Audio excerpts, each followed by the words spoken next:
out of town for one day and you guys spend time making that cartoon? So cool. Welcome back. George W. Bush has 3 more days on the job. So what's he up to today?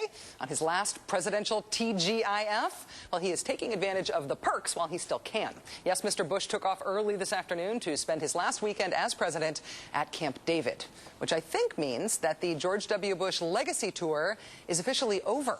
The wrap party was sort of last night in the East Room of the White House, where the president delivered his farewell address to a bank of TV cameras and a few staffers and some citizen symbols handpicked to create the right bye-bye ambiance. Despite heroic effort, the George W. Bush Legacy Tour does not appear to have been successful.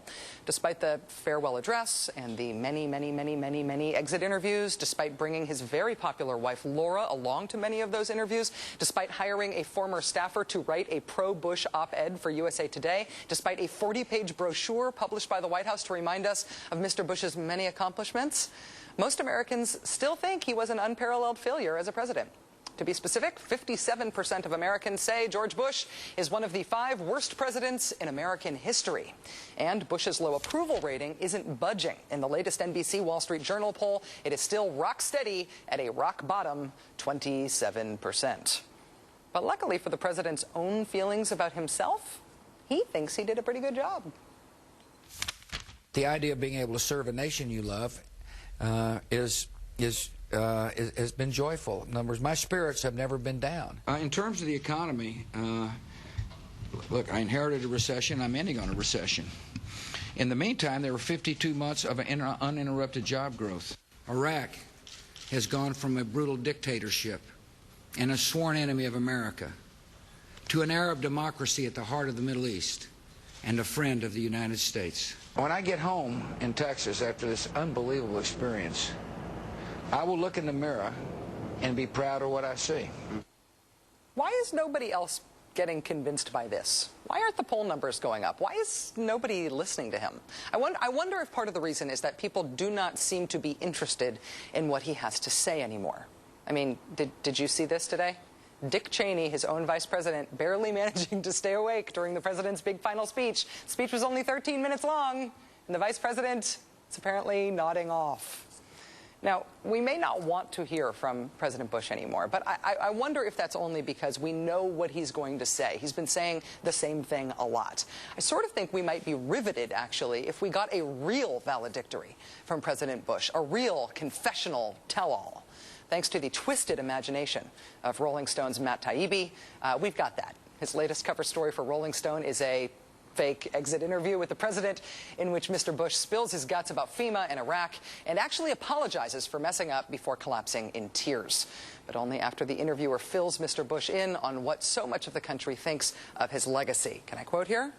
"All you wanted was a pat on the back and a few accomplishments of your own to hang your hat on, but instead you're about to spend the rest of eternity pondering your now official legacy as the worst and most pig-headed leader in the history of Western democracy, a man who almost single-handedly sank the mightiest nation on earth by turning the presidency into a $50 trillion therapy session that ended in 2 disastrous wars, a financial crisis that threatens the entire system of international capitalism, and a legacy of corruption on a scale not seen since the Borgias or maybe Nero."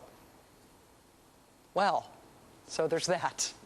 Joining us now is Matt Taibbi, contributing editor at Rolling Stone, who wrote the magazine's current cover story. Matt, it's very nice to see you. Very nice to see you, Rachel.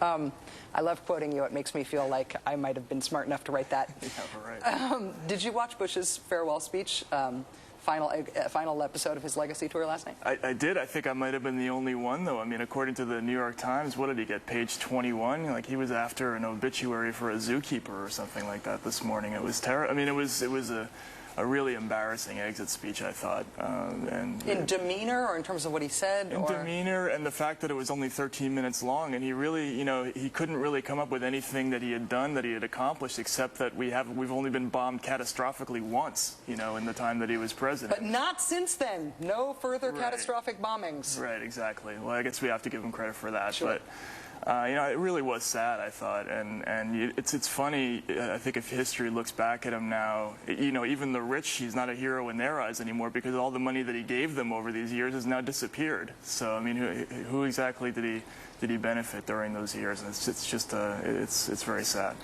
You, as a journalist and as a political observer, have been really good at getting into the connection between how politicians behave in the political world and their psyche and their mindset. Right. What do you make of this, history will judge me as a good president line that we've been hearing from Bush and from Condoleezza Rice and other people in the administration?